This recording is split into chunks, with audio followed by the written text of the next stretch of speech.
Disclaimer: this is a work of fiction created for the purpose of storytelling, awareness, and emotional engagement.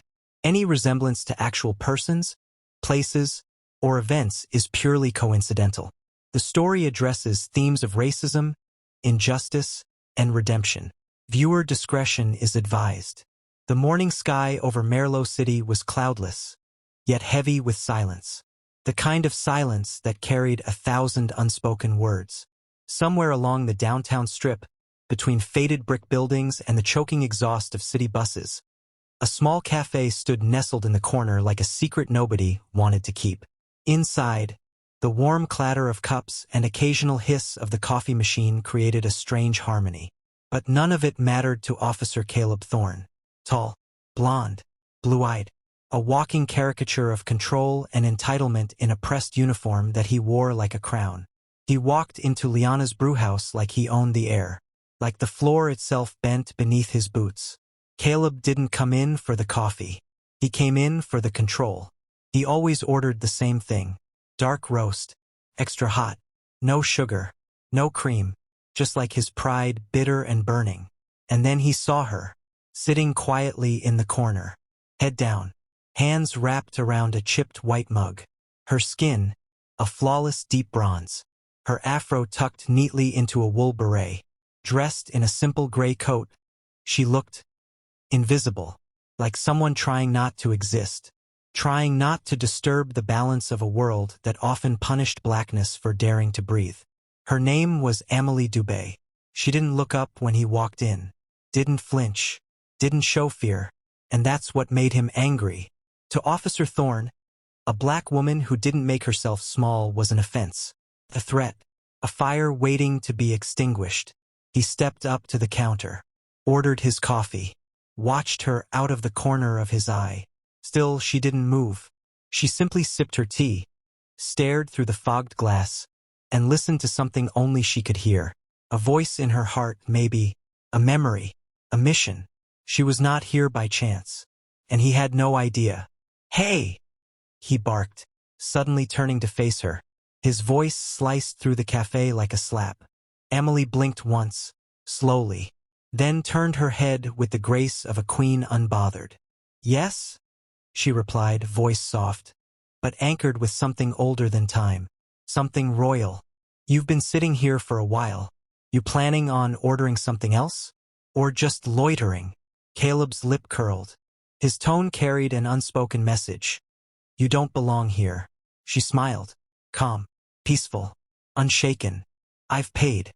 I have my receipt." Caleb stepped closer. "Don't get smart with me." Her eyes, deep and brown and hauntingly steady, locked onto his. "I'm not. Just telling you the truth." The barista, a pale teen named Olin, froze at the espresso machine. The few customers scattered in the cafe stiffened, unsure if they should intervene or keep sipping their privilege. Then, without warning, Caleb picked up his steaming cup of coffee and poured it right onto her lap.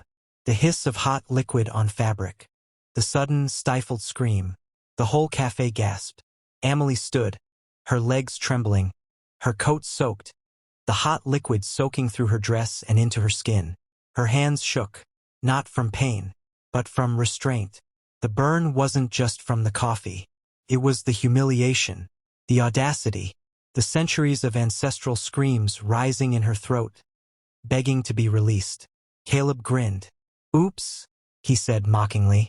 "Slipped. You people are always so dramatic." The entire cafe was silent. No one moved. No one said a word. Amélie looked down at her soaked skirt, then up at the man who stood smirking before her.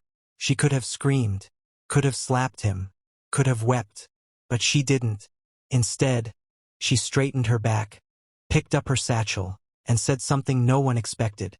"You'll regret that." Her voice didn't tremble, thundered, and just like that, she walked out, her wet skirt clinging to her legs, her boots squishing as she moved. The bell above the cafe door rang out like a war drum. Caleb laughed. "Ah, did I hurt the little princess?" he scoffed loudly. "Run back to whatever hood you came from." Olin, the barista, whispered, "Sir, I think you messed up." Caleb turned to him. "What did you say?" Olin stared down at the floor. "Nothing, sir." But in that moment, he knew something that Caleb didn't. Everyone in the cafe had seen the news, the articles, the interviews. They knew the woman. But Caleb didn't. He thought she was just another quiet black woman. Another nobody. He didn't know that Amélie Dubé wasn't just someone. She was Dr. Amélie Dubé, recently returned from abroad. An international human rights attorney. Graduate of Serene Academy of Law and Peace. A school so elite most politicians begged to shake hands with its alumni. She had stood before presidents, kings, generals. She had spoken before the World Council for Racial Equity, challenging laws that harmed the voiceless. She wasn't just educated. She was polished, poised, and patient. And now she was angry. The next morning, a video surfaced. Grainy footage from the cafe's security camera. It showed everything. The words, the pour, the aftermath. It spread like wildfire. From Merlot to the international stage. Racist officer assaults black woman with scalding coffee. Hashtags lit the internet ablaze. Hashtag justice for Amélie. Hashtag she was quiet not weak. Hashtag he know who she was. Caleb Thorne's name trended for all the wrong reasons. And Amélie? She didn't hide. She didn't cower. She held a press conference. Standing in front of the courthouse, flanked by attorneys, community leaders, and survivors of police violence. She wore the same coat, still stained, still singed. "I did not come here to fight," she began, voice strong. "But injustice came to me. I did not raise my voice yesterday, not because I was weak, but because I was watching, listening, gathering. And now I will speak, not just for myself, but for every black woman who has ever been burned and told to be quiet." The crowd roared. The fire had begun. And Officer Caleb Thorne? He had no idea that the woman he tried to destroy would be the one to dismantle everything he believed he could get away with. The courtroom was packed. Not with curious onlookers, but with people hungry. Hungry for justice. Hungry for change. Hungry for someone, finally, to hold the badge accountable. News crews filled the sidewalks. Protesters lined the building's perimeter. Inside, it was standing room only. Mothers clutched pictures of sons.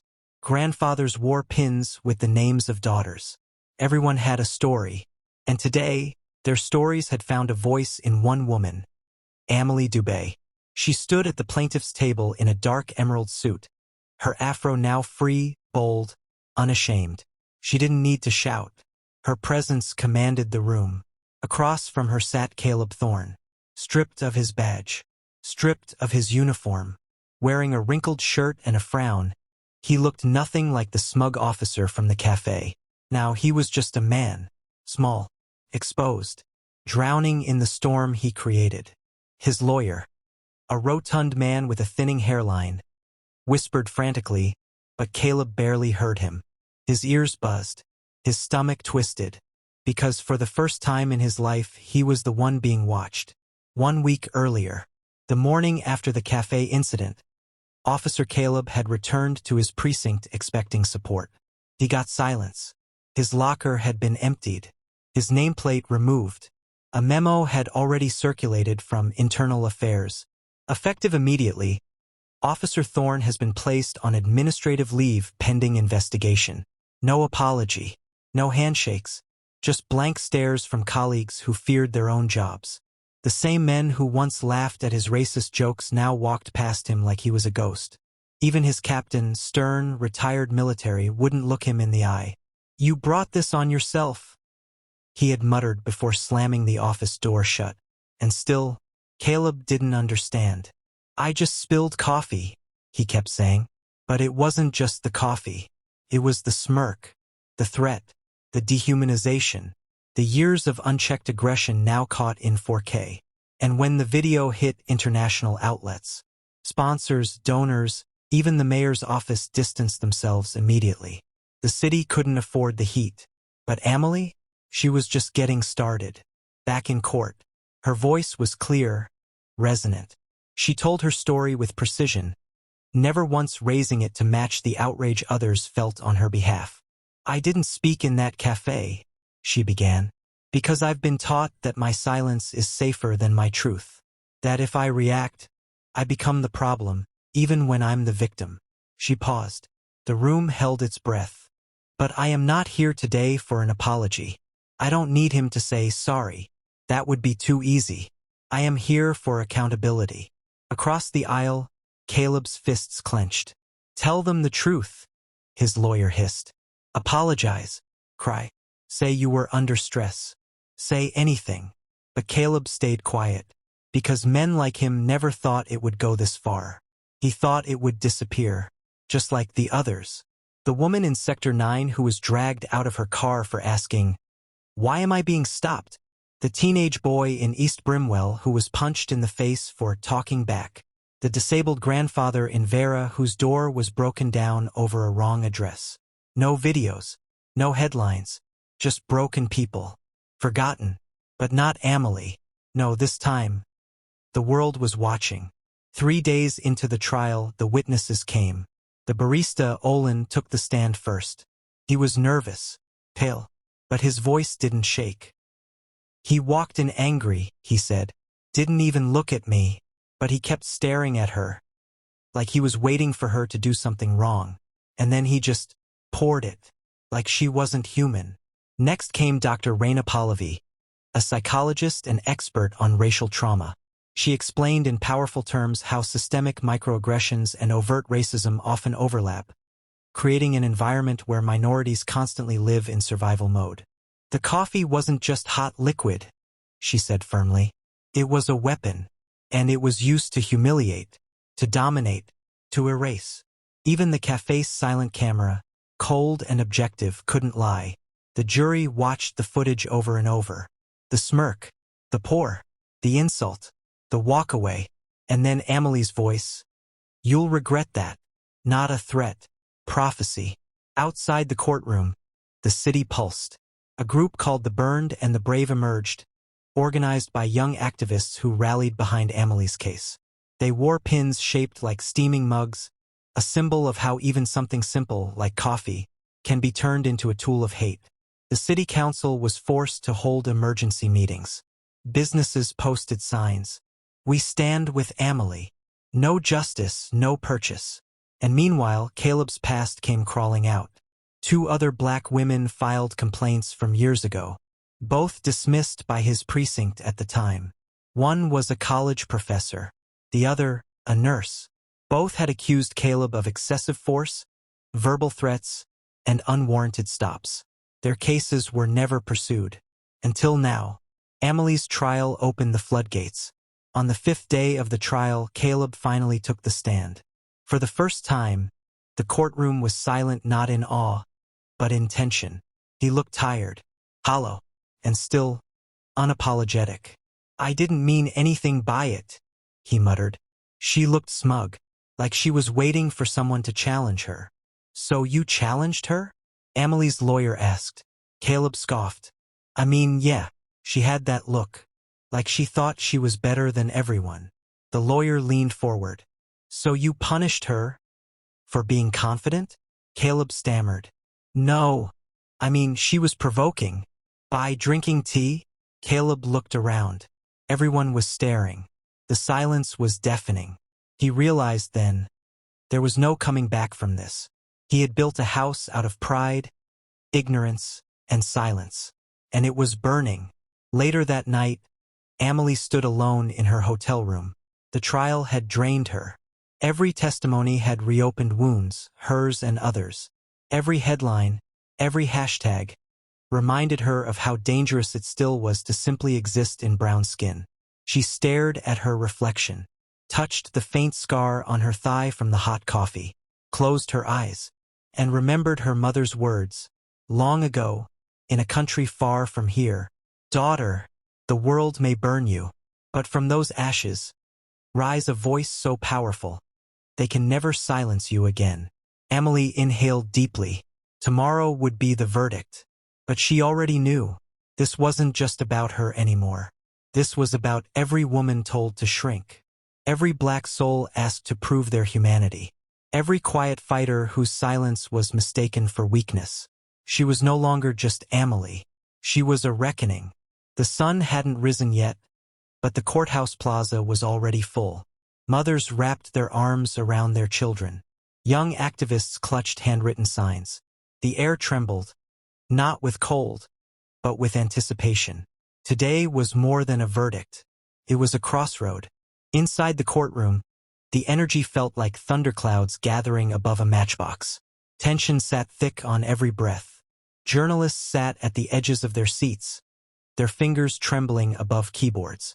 Activists clasped each other's hands, whispering prayers to ancestors whose names they barely remembered, but whose pain they carried like blood. And there she was, Amelie Dubé, still, serene, a storm in human skin. She stood by the window before proceedings began, looking out at the sea of faces gathered outside. Her reflection stared back at her, calm, but fierce. She wore white today, not for peace, but for war won without lifting a blade. The courtroom doors swung open. Judge Merrick, an older man with eyes that had seen too much injustice to ignore one more, took his seat. The jury returned after 3 hours of deliberation. Caleb Thorne sat at the defendant's table, visibly sweating. His lawyer whispered, "If they go soft, it'll be probation, maybe community." The jury foreperson stood, a tall, elderly woman with silver locks and the stare of a prophet. The judge gave a nod. On the matter of aggravated assault, how does the jury find the defendant? A pause. Guilty. Murmurs rippled. And on the matter of racially motivated harassment? Another pause. Guilty. The courtroom didn't erupt. No cheers. No claps. Just silence. Powerful, deafening silence. The kind that says, "It's about time." Caleb's lips parted, but no sound came out. His chest rose and fell quickly. For the first time in his life, the system had turned around and looked back at him. He was escorted out in cuffs. No badge, no weapons, no applause, just shame, and a crowd outside that parted like water to let him walk into the judgment he had earned. But Amelie? She stepped out into the sunlight to thunderous applause. It wasn't celebration. It was recognition. She raised her hand gently, motioning for quiet. And when they obeyed, she spoke. Not like a victor, but like a mother speaking to her wounded children. This isn't justice. It's accountability. And we must not confuse the two. A hush. Justice would mean it never happened. Justice would mean no scars, no trauma. No trauma passed down from mothers to daughters, fathers to sons. She paused. But accountability? That's how healing begins. One verdict at a time. One story at a time. One truth. Loud, unapologetic, and undeniable. At a time. She looked across the crowd, eyes landing on a little girl holding a sign that read, "I'm not quiet because I'm scared. I'm quiet because I'm strong." Amelie smiled. That was the legacy. Not revenge. Not punishment. But a generation that would never have to shrink to survive. 1 week later, the cafe reopened under new management. Olin had used his severance pay to start a reading space for Black youth across Merlot. Donations poured in. Dr. Amelie Dubé declined every TV interview offer, every book deal, every documentary request. Instead, she went back to the same cafe, same corner seat, same mug. She ordered her tea and sat alone, watching the people go by. But now, when people saw her, they didn't just see a woman. They saw a force. And on the bulletin board inside the cafe hung a single photo, her standing on the courthouse steps, fist raised. Under it, a quote burned into the wood. "They tried to burn me with coffee, but I came out fireproof." So now we ask you, dear viewer, how many more Amelie Dubes must suffer before change becomes reality? Not reaction. How many moments like this will it take for silence to finally be seen as strength, not weakness? And when you see injustice, will you watch, or will you rise? Because tomorrow, the face in that cafe could be yours, your sister, your mother, your child. Will you speak, even if your voice shakes? If the story touched you, if it stirred something deep within you, if you believe the world needs more truth like this told with fire and honesty, Backhand index pointing right, medium dark skin tone, subscribe. Not just to this channel, but to the movement, the truth, the fight for dignity, for every quiet voice waiting to be heard. Because this is just the beginning.